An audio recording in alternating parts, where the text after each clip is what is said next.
Welcome to the Change Your POV podcast. You're listening to Headspace and Timing, a show dedicated to breaking down the stereotypes of veteran mental health. I'm your host, Dwayne France. Let's get ready to make sure that your headspace and timing set correctly.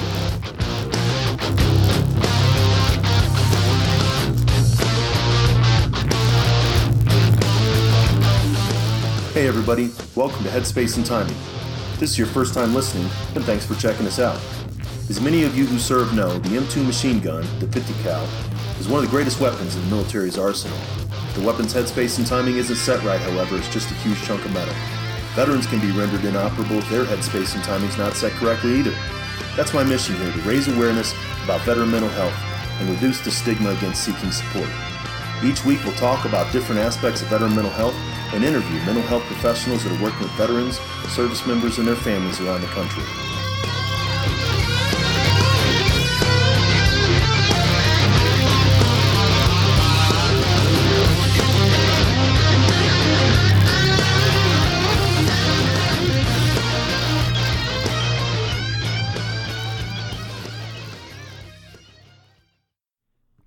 All right, hey folks, welcome back to the Headspace and Timing podcast. Really appreciate you coming out and checking us out. I got a great show for you today, a pretty interesting story here. I've got Doc Todd on, and some of you might have seen some of the press that he's been receiving lately, but you know that we usually have people on here, mental health professionals, talking about veteran mental health and sort of how veterans can access this. And Doc's going to be talking a little bit about something different from a practitioner and of medicine, of combat medicine, really, and how to get the word out.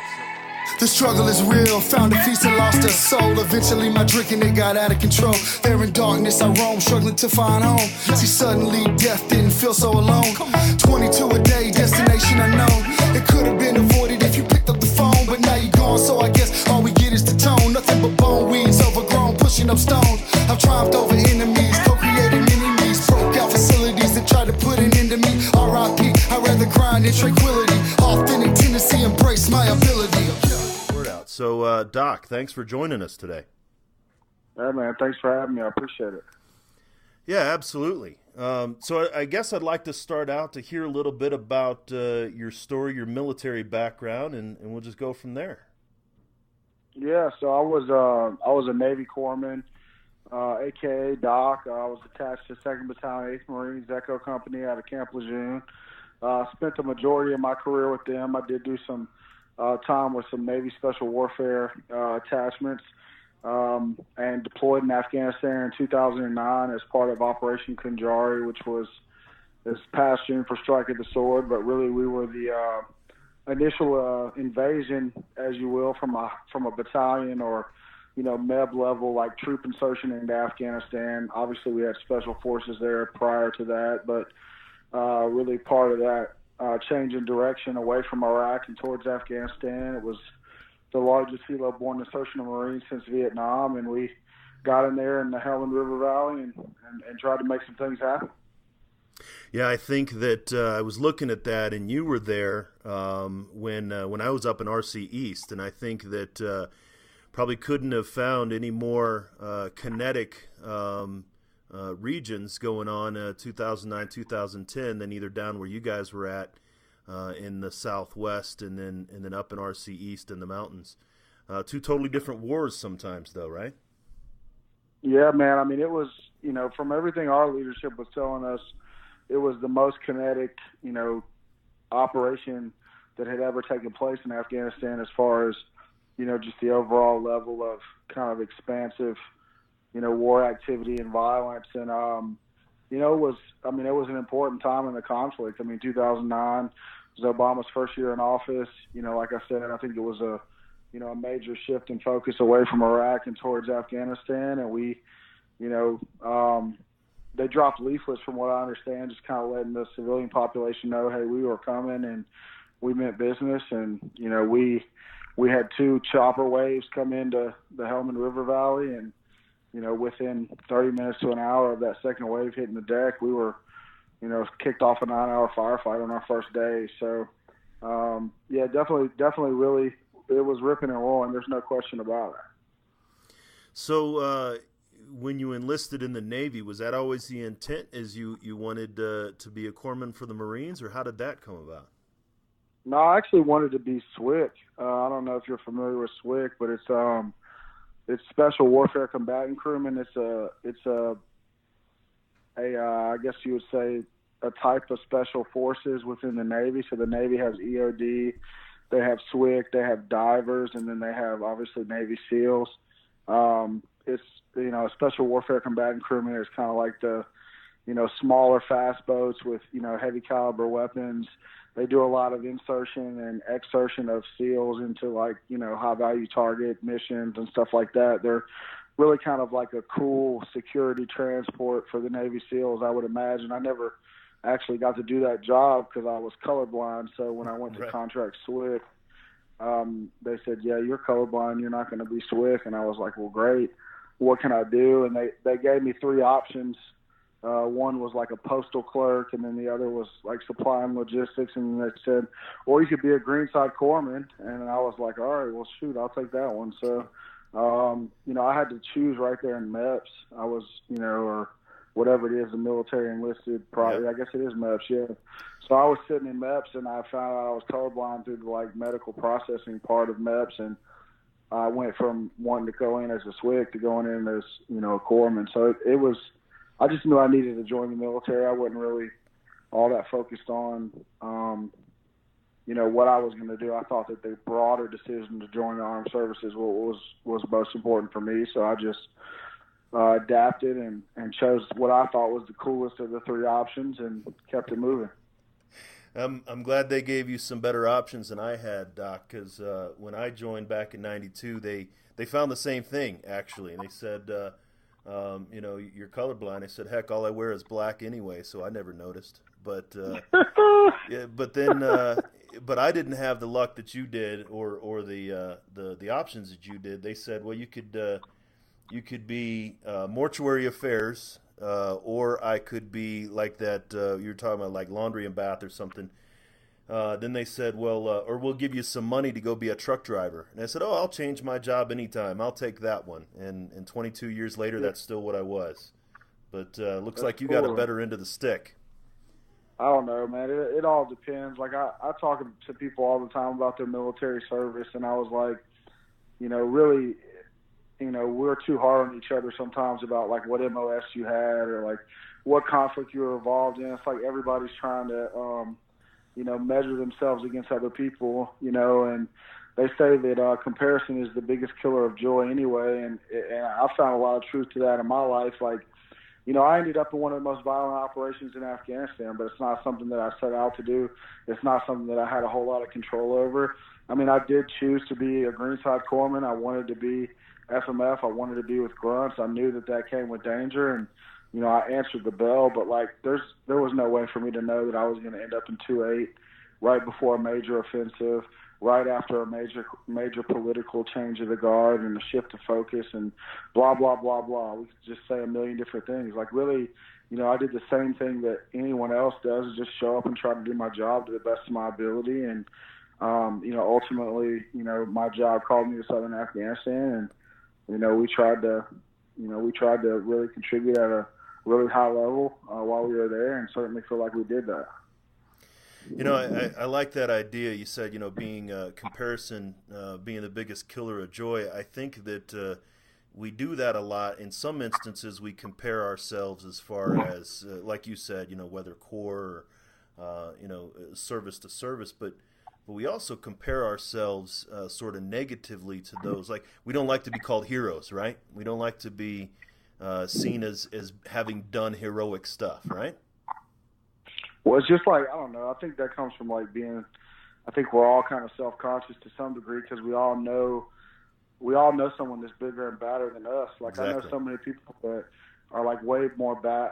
This a podcast, right? Yep. If I let a ASS slip or something, we're all good. No, go ahead. Right? It's my guys put an E on top of it. Don't worry about it. Yeah. So like, there's always someone that's more badass than you. Like I serve with guys that, did 4, 5, 6 pumps. I served with I was stationed with DevGru for 3 months. I was just TAD. You know, I was temporary assigned duty down there as a medical attachment, but I was there. You know, I was there with the LeBron Jameses and Kobe Bryant's of Special Forces. I mean, these are the best Special Force operators in the whole world, and I'm sitting there giving them immunizations and shots and doing blood draws on those guys, giving them IVs and, you know, running their medical records. I mean, I've seen the military at the absolute highest level, and I've seen it at the, you know, battalion level, which is really, to me, where things happen, where things get done, because as cool and sexy as those Special Forces guys are, they're not going out there fighting 100 on 100, you know, company level ops. Like, they're going out there doing some slick, sexy shit, and, you know, they have their role, and they're, like, unbelievably kick-ass, and they're the best of the best, but, like, they're also not out there pumping on a Mark 19 against, you know, 150 Taliban most of the time. Now, I'm sure that happens, but it's not the norm. Yeah, it's not the common. And right, that's not how they operate. So, like, they don't deal with the same stuff that we deal with. We don't deal with the same stuff that they deal with. So it's just like, you know, everyone has their role, everyone has their place. Like, that was one of my least favorite things about my military service, is that the judgment factor. Like, you know, I even caught myself doing it. Like, you're walking around base looking at people's ribbons and seeing where they've been, what they've done, and, like, you sum people up or you know, label people in, you know, the blink of an eye. And that was one of the parts of the military that, you know, in a time of conflict, that I thought was a little, you know, not, I would say, suspect or alarming, or something that I wasn't real fond of, but also at the same time, you know, you fall victim to that culture. Like, I think that we're all, you know, when we get out and we're veterans, it's like we see the bigger picture. We see, like, hey, we're all part of this bigger team. We're all part of this bigger collective and unit, and we're part of this, you know, family that was willing to sign a piece of paper to, you know, lay their life on the line for their fellow Americans, so that they didn't have to, you know, endure the things that we were willing to endure, so that they could be free. And when we get out, I think we see that better than we see it when we're in, because when we're in, we're constantly comparing ourselves to other people. And I think the vets that get out and may have had some difficulty, or may have had a medevac, or may have, you know, had some things that maybe they're not as proud of as they should be, or they want to be, they get real insecure, and then they marginalize their military service. They marginalize the fact that they put their life on the line for their brothers and sisters, and they start to be judgmental on themselves. And I think that leads to a lot of mental health issues on the back end too, because people just get insecure about their service because they're constantly comparing it to somebody else's. Yeah, that's great that you picked up on that, Doc, because I that's exactly what I was thinking of when you were talking about that judgmentalness. When you're looking at you're sizing people's up by the patch on their arm, or the rank or the ribbon or something like that, and then that judgmentalness can be turned in on yourself when you're no longer wearing those ranks or ribbons and things like that. Yeah, I mean, it's all the way you feel about yourself. It's all about how you feel about what you did, and, you know, if you're letting somebody else take your joy away, and you're letting something else define the most important career move you've ever made in your life, and you can't find your own, you know, sense of pride from it, then, you know, that's detrimental to your mental health. And that's something that we need to work on as a community, because, you know, it was probably the single thing that was, you know, most problematic for me, because, you know, I was medevac from Afghanistan. I had bilateral atypical pneumonia. I had Q fever. I had 106-degree rectal temp.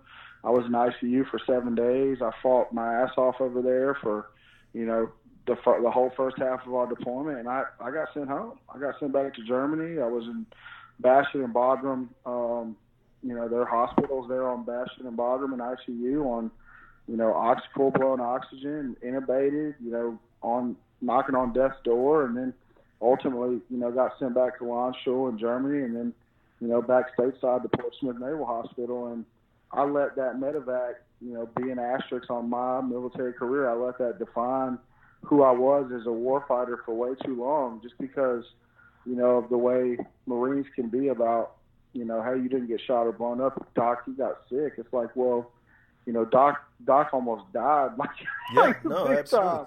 Like, almost gave his life, like his last breath, freaking working a, you know, 21-hour day in 125-degree heat, and, you know, gave every step in that boot that he possibly could, and fought to his last second until it almost killed him. But, the fact that I didn't get shot or blown up, it jacks me up to get medevac out of there. And it bothered me for years because I felt like I couldn't be proud of what I've done when I had every right and every reason to be unbelievably proud of my military career and my accomplishments. And, I know way too many stories like that. I know way too many people like that have something like that that's keeping them from being healthy. And, it kept me quiet for so long. And that was just kind of the whole point of combat medicine, was just saying, I'm going to take ownership of my story and who I am. I know who I am. I know what I did. And I know, what I'm trying to accomplish in my life. I'm going to own my story, and I'm going to be proud of my story, and I'm going to tell my story.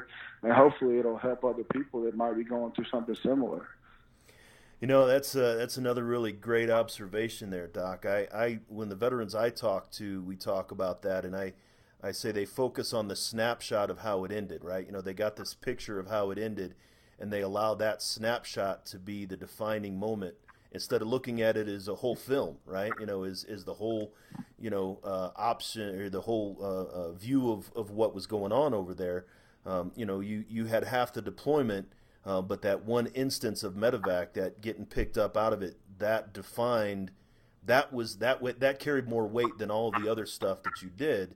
And then we let that be the period, right? We let that be the end instead of going on to the next scene and only making it a part of our life. Yeah, it was tough, man. I mean, me saying anything other than the fact that it was the single hardest emotional and mental thing I've ever dealt with in my life, period.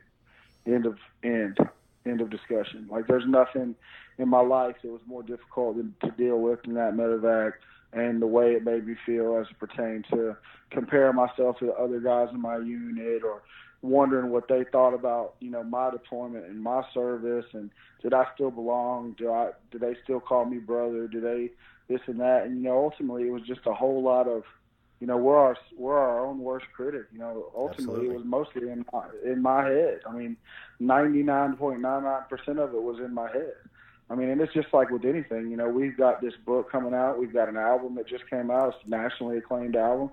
There's going to be one or two people that hate on it, right? Like, there was maybe one or two people in a battalion of 1,200 people that had something to say about me getting pneumonia. But the truth of the matter is that 1,198 of them knew I was a beast and knew I was a hell of a doc and respected what I did over there and wished me the best and hoped that I healed well and that I survived, which I, thankfully I did, because I was really close to dying. And, but I let, it's just what happens when you let, the thoughts of other people define your happiness, or define the way that you feel about yourself. You just, you can't live that way. And, that was, for me, that's what I struggle with. And, I picked dead bodies up off the street, and, I had my roommate get killed in the first day. And, we've had 14 guys in our battalion get killed. 3 guys have committed suicide in my platoon since being home. I mean, I've seen what, OEF and OIF has to offer.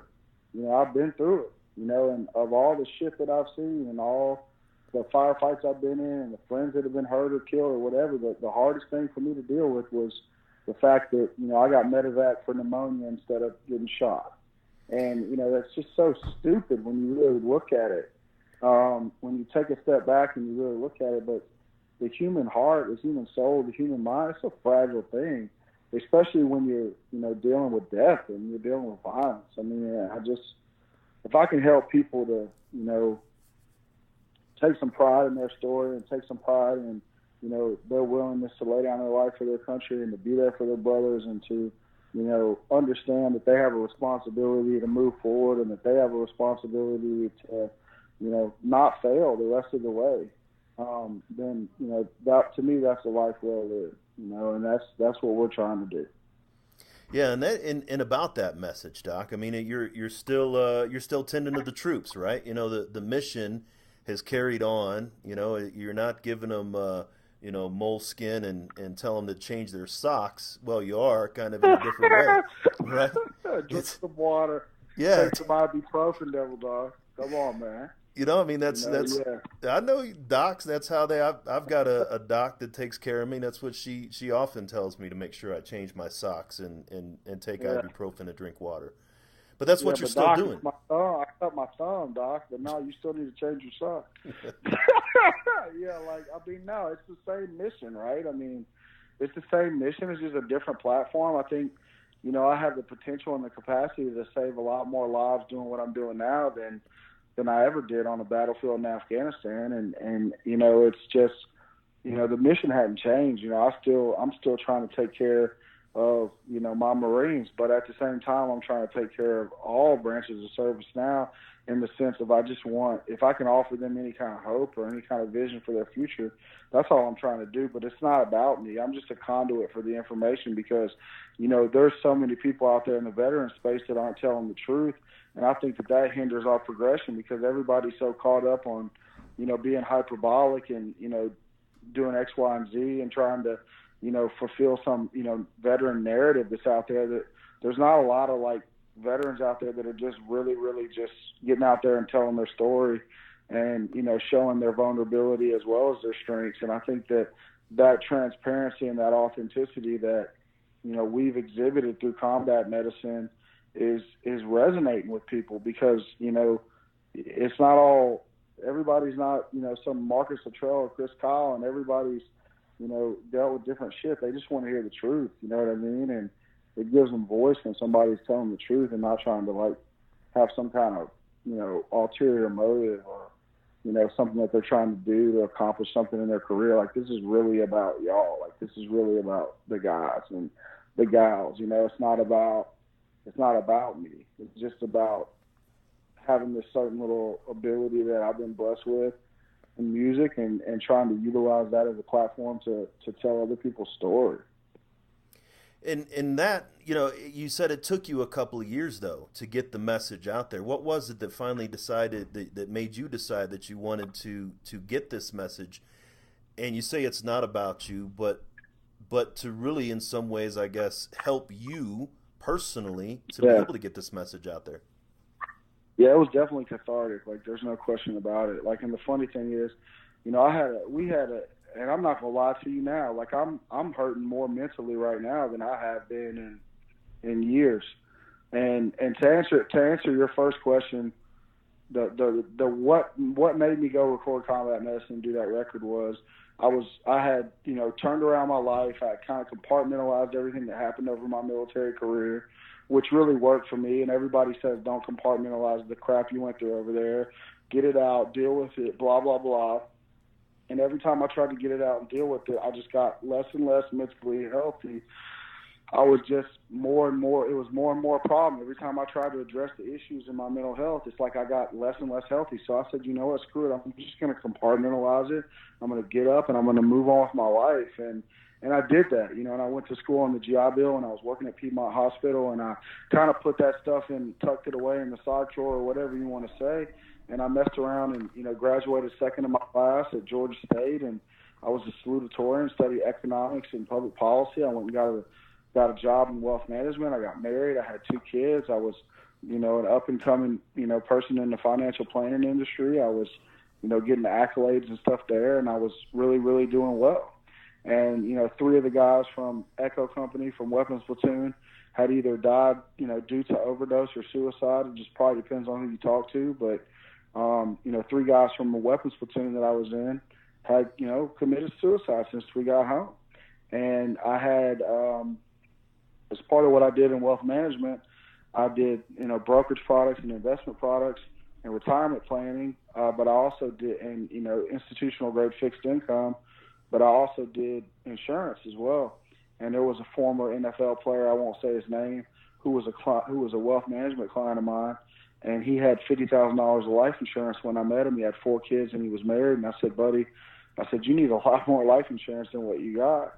And I said, you know, we can just put a bunch of term insurance in place. We need to get something in place because you just don't have anywhere near enough, just to be candid with you. And we put, you know, $1.75 million of coverage in place 6 days before he died. I put that coverage in place on December 23rd. He died on December 29th, 2016. And I went up to Philadelphia for the funeral and to pay my respects to his widow and, you know, deliver the check, deliver the death claim check. And something about that city, man, something about Philadelphia something about the grit there and the way that it moves and the way that it breathes and the way that it feels. And it just, I was a hip hop artist my whole life growing up out, not when I was a little kid, but like my teenage years to, my lower 30s. What I'm 32 now, I was probably 31 when that happened. And, in the midst of compartmentalizing the things that I dealt with in Afghanistan, in the midst of, moving on and trying to be a quote unquote like white collar professional and take care of my family, I forgot who I was. I forgot that, I'm a gritty ass from South Memphis rapping white boy. Yeah. And, right. something of a war fighter too. And, something about going to Philadelphia reminded me who I was. That city just literally lit me on fire. And,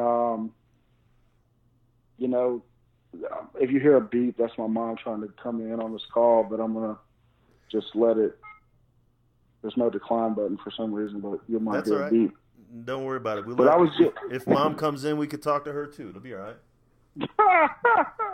Yeah, moms always call it really bad times, but like, that's what they do. But like Philadelphia, that trip changed my life. I had always wanted to go there. I'm kind of a fat boy at heart. Like, I'm all about some Philly cheesesteaks. Yep. I'm all about the American history of that city.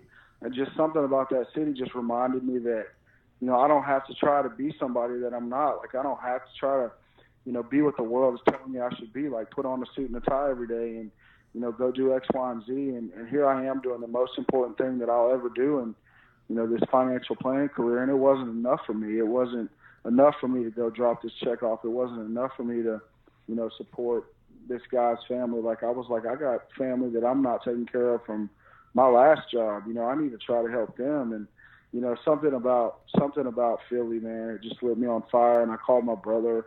I was in, I think it's called Rittenhouse Square, and I was walking around Rittenhouse, and it was snowing. It was probably the one time it snowed in Philly this winter, is what he said. And I called my brother Logan, who's a professional musician down in Nashville, and I said, man, we're cutting a record, and we're going to call it Combat Medicine.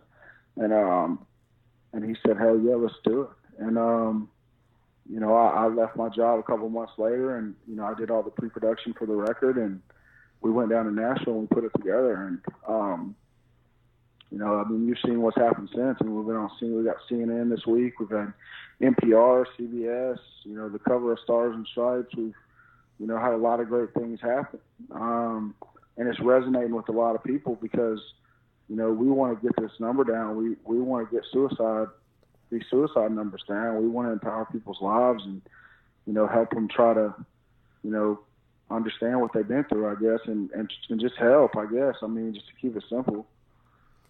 It's something, and it's good that you touched on that. You said, by any measure of success, you were successful. By anyone would externally, like you said, white collar, and you've got the clients and you've got the accolades and stuff like that. But that wasn't meaningful or purposeful to you. It wasn't satisfying to you. That's something I hear from a lot of veterans that I work with. I'm sure that you get the same thing, is they just don't feel like they have the same purpose that they had when they were in the military.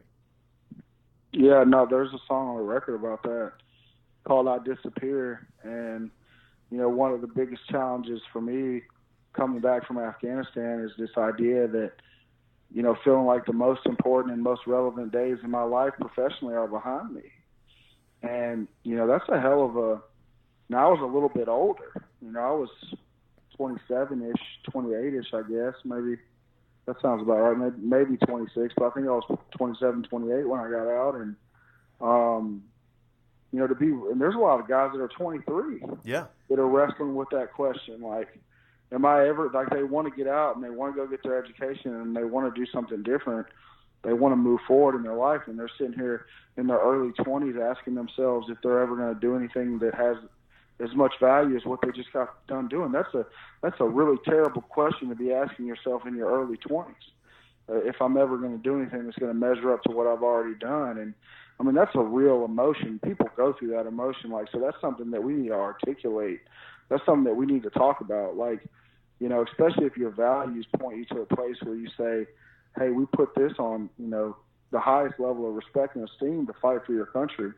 But yes, the way you look at it, maybe what you do moving forward is not as important to that from a day in and day out perspective, but you being a great father, you being a great man, you being a great husband, you being a productive member of society, you inspiring and leading other people, those things are as important as fighting the Taliban.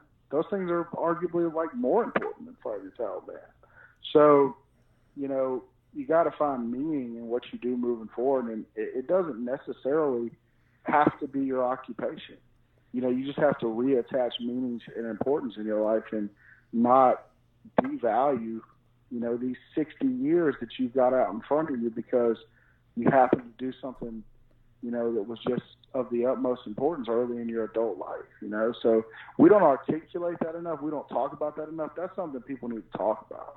They need to talk about it with each other. They need to talk about it with their wife and with their family. And, you know, hey, this is what I'm feeling. That's a normal feeling. I felt that feeling. Like, am I ever going to do anything that measures up to fighting in southern Afghanistan in 2009? In some ways, no. But that's okay. Yeah. And in other ways, yeah, absolutely I will. You know? And that's something that, again, I think just a lot of veterans struggle with, even older veterans, you know, and they're looking at, well, I didn't get a chance just because of, I talked to a lot of Cold War veterans say they joined the Marines and then peace broke out, right, in the mid-'90s, you know, and then they did their little bit, and then, you know, they look back, and it goes back to what you were talking about earlier about comparison being the killer of joy between generations.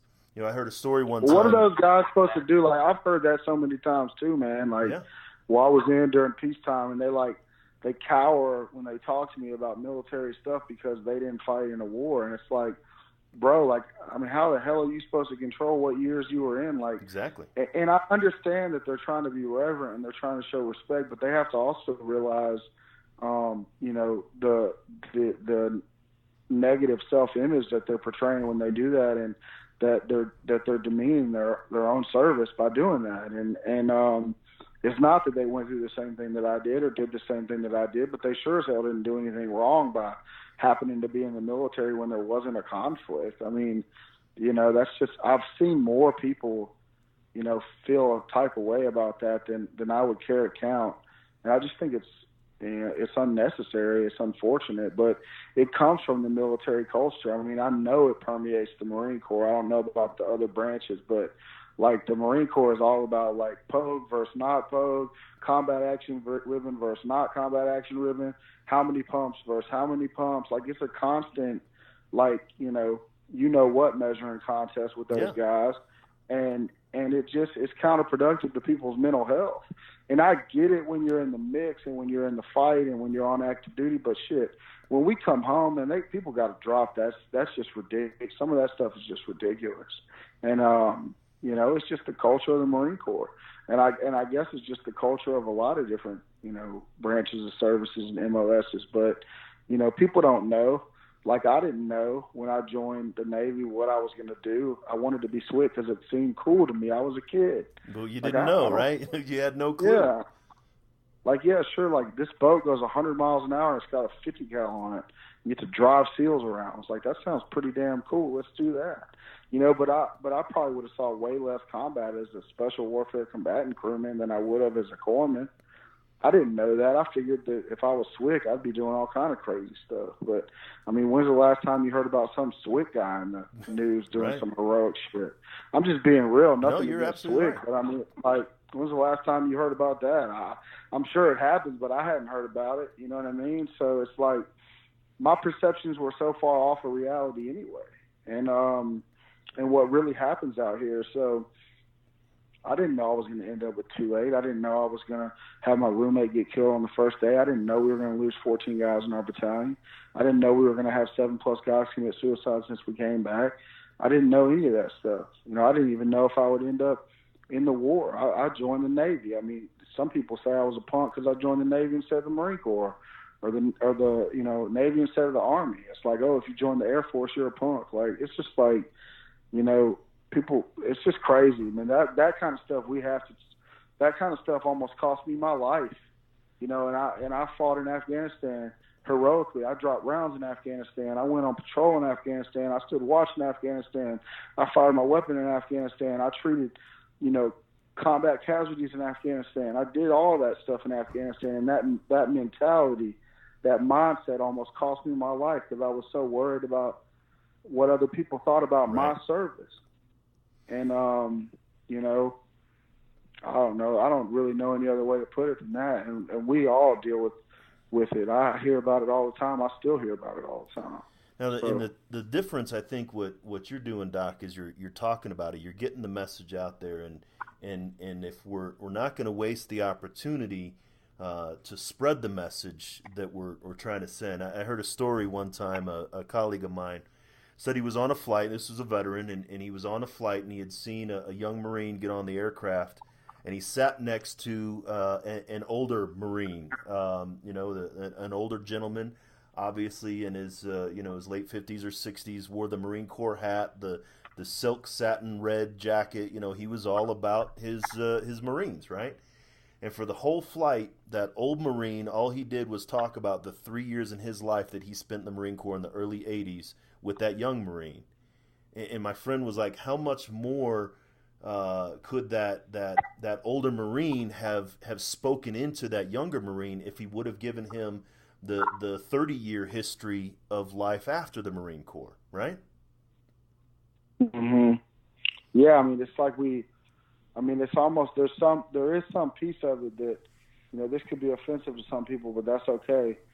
But there is some piece of it where it's kind of like, that idea that exists around like the glory days of like when you played for state high school football championship. That's exactly what I. Right? Yeah. And it's it's like, well, when I was 18, I was over at Brickwood and we won a state, and it's like, bro, you're 40, you know what I'm saying? And it's like, you don't need to be talking about winning a state championship. And now that's the Marines and the military. It's way beyond that. But there's something in that, the fabric of the way that we behave that's eerily similar in that respect. Not that those two things are comparable in their importance, but it's like no matter what the situation is, glory, pain, failure, important, not important. I mean, you got to live where your feet are sometimes, and Nick Saban says that all the time, that's why they're so successful. He has those players like, be where your feet are. Don't worry about yesterday.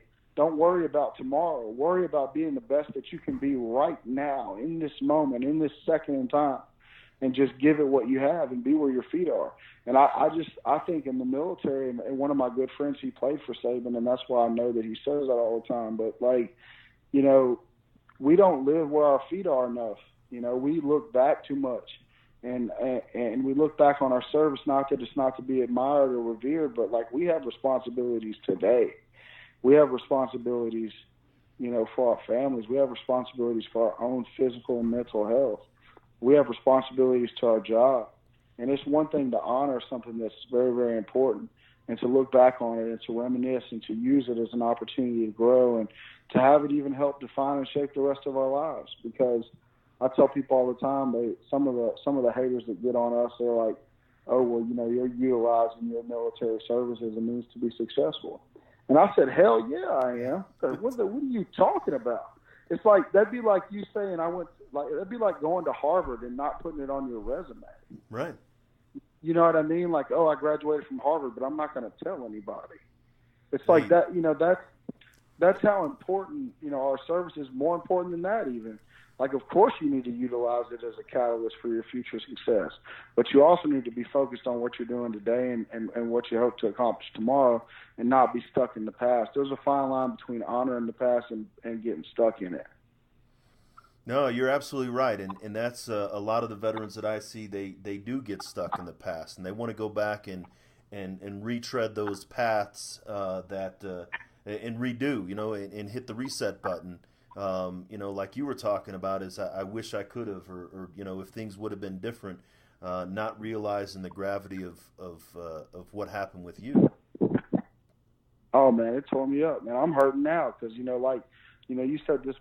Like you said, this process, it wasn't, I'd love to say it was all altruistic and it was for everybody else, and it was certainly mostly that way, but it was also for me too. Like, I needed to get this shit out. Like, I needed to tell my story. I needed to, do something creative and artistic and find a way that, I could do something positive and impactful to other people that also helped me heal too. And it's like, now that I've become, a quote-unquote role model or someone to look up to as it pertains to their transition or utilizing their service to do things to help other vets, like, I haven't been taking care of myself. I haven't been taking care of me, and I'm getting unhealthy mentally again. And, like, I was talking, to our good friends last night, like, my marriage is in trouble right now, and, like, I've gotten to where I'm drinking a little bit again, and, because I'm not looking at taking care of myself the way that I need to, because I've been so focused on trying to help everybody else that I forgot about taking care of me.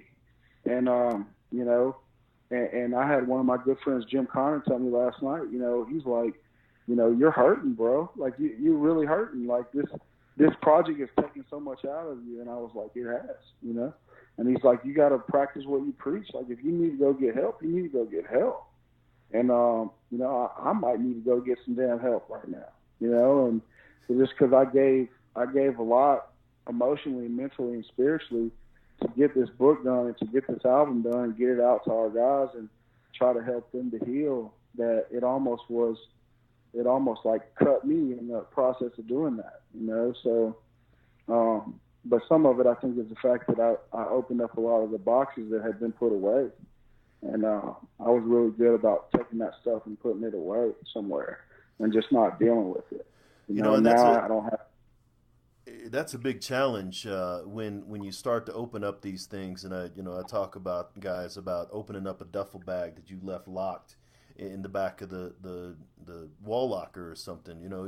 You think you know what's inside that duffel bag until you actually open it up, and it can be challenging to kind of address those things sort of on your own.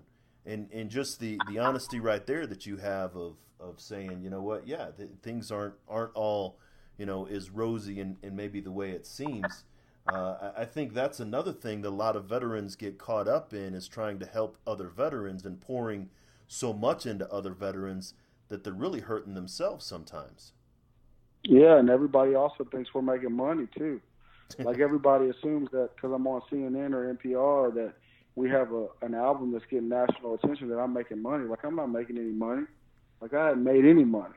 And, hopefully we can make some money one day, because, what do we all want in life, or most people anyway? I mean, we all want to do something that is meaningful. We all want to do something that's impactful. We all want to make a difference in this world, and we want to try to align our occupation or our vocation with our passion, and we'd like to make a little money in the process of doing that. I'm no different than anybody else. That's exactly what I want to do. I want to do music. I want to do literature because it's, some of the things that, God has gifted me to have some ability in, and I want to utilize those platforms to help other people. And, oh, by the way, it'd be really nice if I could figure out how to make a little bit of money doing it. And, it's just, unfortunately for us in the music business, I mean, people just don't buy music anymore, and I'm not going to run around and ask for handouts or raise money or start a nonprofit when that's not what my lane is. My lane is not, I'm not trying to start another veteran nonprofit.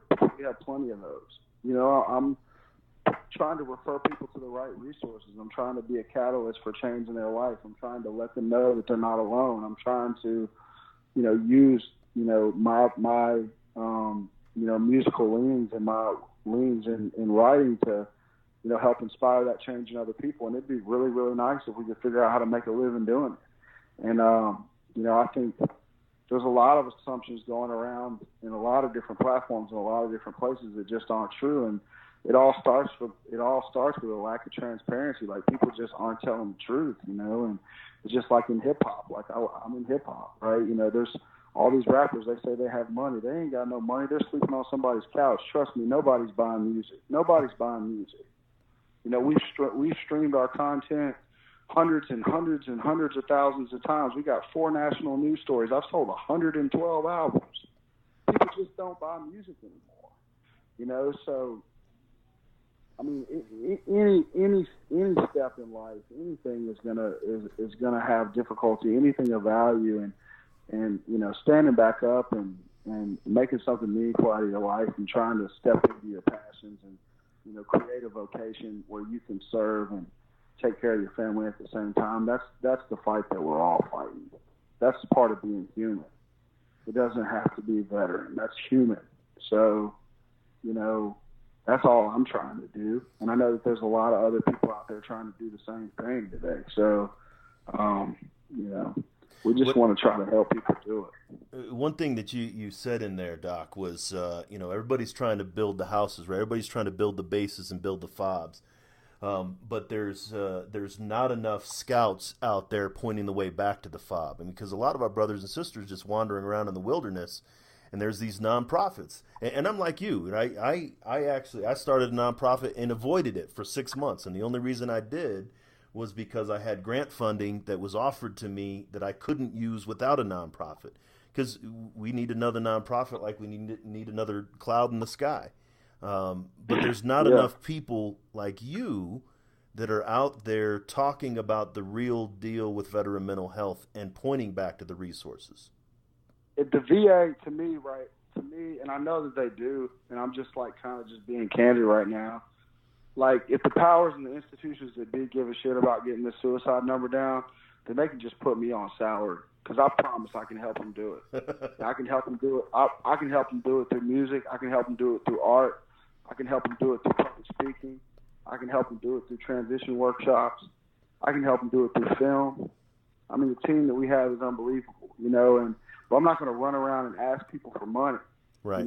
Somebody, if they want to see us survive, I told Got Your Six, and I've had a meeting with the Center on Veteran Affairs Committee. I had a meeting with Got Your Six and American Legion, and they've all been really awesome and receptive and helpful. But I've also said, if you want me to survive, like if you really think I matter, like by talking to me, then somebody needs to give me some money, because I can't continue to do what I'm doing at the expense of feeding my daughters and taking care of my wife. And I took I quit my job to do this, and I took a bunch of time off work, and I was making good money, and I accepted a position today. I start working full time again in the financial sector on September 6th. I'm not going to tell you the company, but I had a meeting with a record label yesterday. And I've got a meeting with an ad agency tomorrow, and I've met with the powers that be in and around the veteran community. And everybody has a ton of support, but when it comes time to pull a checkbook out, people start acting different, and they don't think you're important enough to pay you. And people don't think my music is important enough to pay for it. And, it's just that's the look. I'm not challenging people as human beings. Like, that's fine. I get it. I don't really pay for music either. So, what can I say? I said I will moving forward, because I see what it's done to my life to have something popular out there that's making a difference, but it's impossible to monetize. And, somebody, if they want us to do our work, then somebody needs to write us a check. And that's the reality of it. Yeah. And that's when the guys, the Change Your POV podcast network, Eddie Lazary and Bennett Tanton, that they brought all of us on as hosts of shows. But it's much the same thing, is that, there are people that want to be able to speak the truth, and they also have to pay the bills. I mean, that's the honest truth. And we're all doing this, sort of on our own and out of the kindness of our heart. But I'm right there with you. I had a colleague one time who said he's got this great program, documentary film called Acronym, the Cross-Generational Battle with PTSD. And I'll link to it in the show notes. And I'll link to all your stuff in the show notes too. But he said that he would sit there and he would show the trailer, and people would look at him with tears in their eyes, and they'd clap, and then they'd stand, and they'd call him a week later, and he'd get crickets. And I knew exactly what he's talking about, because I was doing the same thing with the writing that I'm doing, and even the program that I have, that I would tell people about it. And it sounds like you're experiencing the same thing, that everybody says, yeah, we got you, up until the point where you look around and the support's not there. Yeah, up until it's time to write a check. I mean, we haven't been proactively asking for money. We thought we'd be able to do it without having to do that, and that's caused me a lot of stress. My wife's in the other room. She's like, you need to shut up, just, zip it up, phone it in, blah, blah, blah, blah. Like, I don't even care anymore. Like, because now it's like survival or not survival. Like, now right. It's like, it's like the mission continues or the mission doesn't. Like, what I was telling all these people is true. Like, we have an unsustainable model right here. Like, It's not sustainable. But I know that we're having impact. We're having massive impact. I know that we're spending a ton of money on stuff that's not having a massive impact. So is there a way to allocate like some, really small resources to little old me so that we can continue to do this with our entire heart, soul, and mind and get out here and make a difference and touch these people? It's like, we can't get a call back from the USO about going on a USO tour because our music's not like super conservative, I guess. I don't know. It's like who better to be on a USO tour right now than me? And you put like Lee Greenwood out there, or come on. Like how the hell am I not on the USO tour right now? Well, it's not even like give me money. It's like just let me work. Right. No, it's to let you earn what. And I think I told you earlier, I'm a rock and roll guy, which you might tell by the intro music, but I did pick up your album today. I think I told you I was listening to it as I was prepping for this, and so maybe you check your numbers, right? You might have clicked up one more today, but I did. No, I did. I appreciate it. 113 or 122. Yeah, no, I appreciate it, man. And I mean, I'm just a little frustrated right now too, but also sure. I just want to be honest about what's going on because, it's not even like we're looking for handout. We're just like looking for work, right. So, it's been an interesting experience. We're not going to give up, even if it's something that I have to do part time, that's what I'll do. But combat medicine, just to kind of like, when you get a couple of veterans on the phone, they just get to talking, and sometimes it goes, like you said in your email, it's probably going to end up going somewhere that's not on track, and that's okay. And that's what all right. happened. And this when things are, I'm going to just try to be real and authentic, but we're not going to stop doing what we're doing. We're not going to stop doing music. I've got, my idea for my next album is called Strange Pictures. We want to take in veteran art from different platforms, modern art, contemporary art, performing art.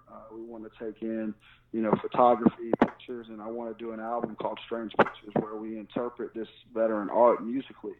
So we would take in, these different pieces of veteran art across a lot of different platforms, and I get together with my composition team and my music team, and we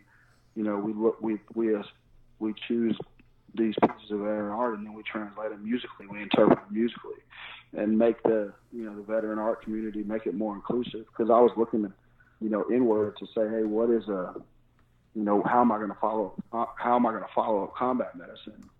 That was my heart on military related stuff and veteran stuff. How do I possibly follow that up and stay relevant to the people that I want to serve? And I was like, I don't need to be looking inward. I need to be looking outward. So. You're not alone. Pick up the phone. I'm right here. And I love you guys. Take those bottles out, dog, and pour them in the sink. Take the needles out your arm and the gun away from your forehead. It's time, man. You've been through enough pain. Stand up.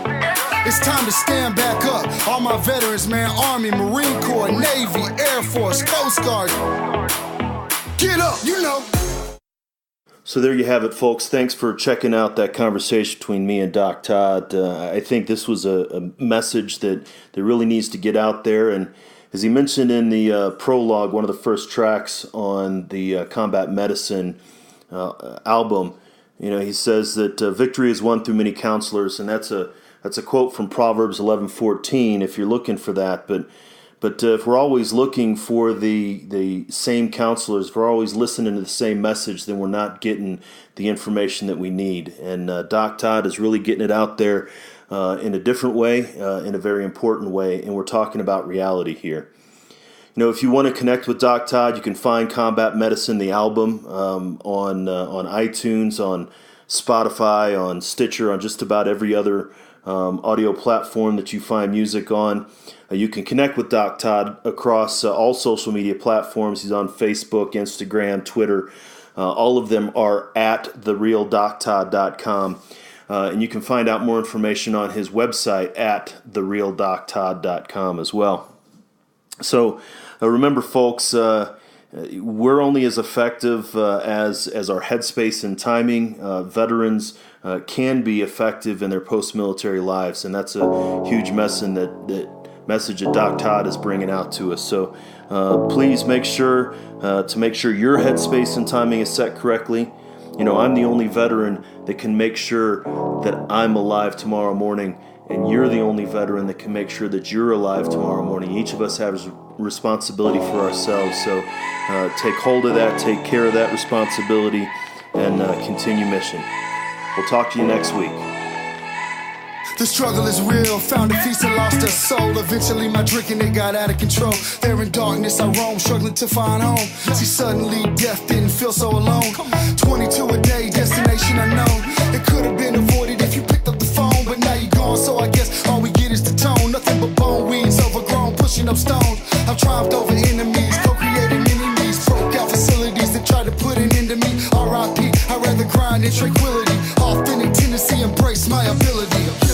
I try so hard to have faith. I bow my head and I pray. Lord, please lend me the strength to carry on and keep staying. How this life's so demanding, so much pain on this planet. I hurt each time I wait, but with you I'm not alone.